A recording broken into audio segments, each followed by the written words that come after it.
Guys, good afternoon. So ngayon may papakita ko sa inyo guys na frutas or fruits. Yan, ayan tawag ay miracle fruit. So napakaraming bunga nito guys. Tingnan nyo guys. Ayan, so maraming bunga. Ayan pa guys. Sitik sa bunga. Wait lang. Ayan o, ang dami-daming bunga talaga guys.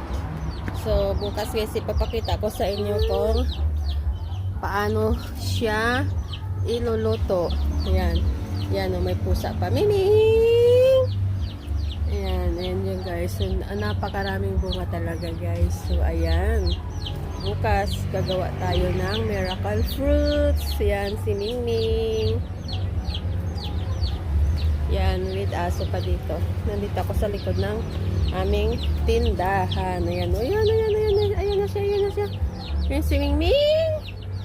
Mingming! Siya na Mingming? Ha?